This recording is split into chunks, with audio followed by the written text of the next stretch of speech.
जम्मू कश्मीर के कठुआ में हुए आतंकी हमले के बाद पूरे देश में रोष थम नहीं रहा है। वहीं दूसरी ओर जांच में इस हमले के बाद एक खुलासे हो रहे हैं। हर खुलासा चौंकाने वाला है। मीडिया रिपोर्ट्स में सूत्रों के हवाले से दावा किया गया है कि कठुआ हमले के दौरान आतंकियों ने बॉडी कैम पहने हुए थे।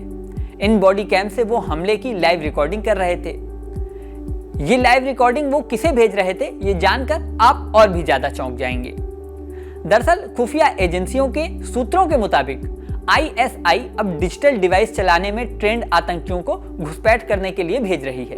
ये खुलासा आतंकी हमलों में आतंकियों के पास से मिले सामान से हुआ है। दावा तो यहां तक किया जा रहा है कि आतंकियों को encrypted digital map offline location app के साथ कश्मीर में दाखिल कराने की साजिश रची गई थी। पिछले कुछ महीनों में मारे गए आतंकियों के पास से इंस्क्रिप्टेड डिजिटल मैप बरामद हुए हैं। डिजिटल मैप में पहले से घुसपैठ के रास्ते फीड होते हैं जिनका इस्तेमाल आतंकी करते हैं। यही नहीं, सीमा पार से मिल रहे निर्देशों के लिए भी आतंकी इन ऐप का इस्तेमाल करते हैं। इसी के साथ आतंकियों को यह भी निर्देश दिया गया है कि वो भारतीय सुरक्षा बलों पर हमले की लाइव वीडियो रिकॉर्डिंग करें। आतंकियों को इसके लिए बॉडी कैम और हैंड कैमरे दिए गए थे। इससे रिकॉर्डिंग करके वो पाकिस्तान में अपने आकाओं को भेज रहे थे। यही नहीं, दावा तो ये भी किया जा रहा है कि गांव में आतंकी घुस गए थे और कई ग्रामीणों से बंदूक की नोक पर उन्होंने खाना बनवाया था। इन आतंकियों की योजना सुरक्षा बलों से हथियार छीनने की भी थी। हालांकि ये योजना सफल नहीं हो सकी। जांच में पता चला है कि हमले में घायल होने के बावजूद जवानों ने आतंकियों को मुंहतोड़ जवाब दिया और उनके मंसूबों को कामयाब नहीं होने दिया। सूत्रों का कहना है कि आतंकी अब पूरे प्लान के तहत ऐसे इलाकों में हमला कर रहे हैं जो सैन्य प्रतिष्ठानों से दूर है और जहां सड़क की कनेक्टिविटी सही नहीं है। इसके पीछे वजह यही है कि हमले की स्थिति में सुरक्षा बलों को अतिरिक्त सैन्य मदद पहुंचाने में सामान्य से ज्यादा देरी लगेगी। कठुआ केस में भी ये बात सामने आई है कि सेना के काफिलों को ट्रक ने ओवरटेक किया था और हमले से ठीक पहले पहाड़ी पर एक ट्रक ने सेना को ओवरटेक कर लिया था।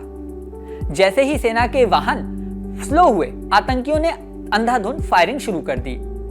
कठुआ हमले में भारत के 5 जवान शहीद हो गए जबकि 5 घायल हो गए।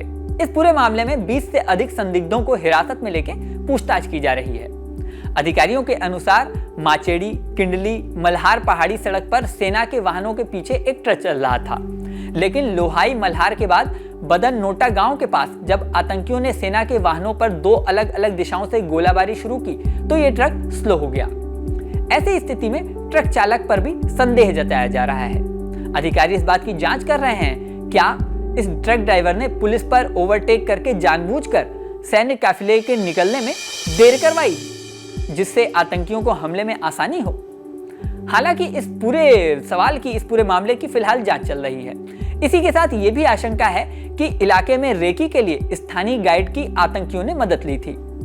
हमले को अंजाम देने के बाद इन स्थानीय गाइडों ने आतंकियों को छिपने में भी मदद की थी। अब पूरे मामले की जांच जारी है। इस वीडियो में फिलहाल इतना ही। ऐसी नई ताज़ा अपडेट के लिए मैं अपूर्व आपके लिए नए वीडियोस लाता रहूंगा। लेकिन जाने से पहले सबसे जरूरी बात, हमारे चैनल को अगर आपने सब्सक्राइब नहीं किया है तो सब्सक्राइब कर लें। इसी के साथ स्क्रीन पर दिख रहा बेल आइकन प्रेस कर दें जिससे हमारे नए वीडियोस की नोटिफिकेशन आपको मिलती रहे। मिलते हैं नेक्स्ट वीडियो में। बने रहें न्यूज नेशन के साथ। न्यूज नेशन अब व्हाट्सएप पर खबरों की ताजा अपडेट के लिए न्यूज नेशन के इस QR कोड को स्कैन करें।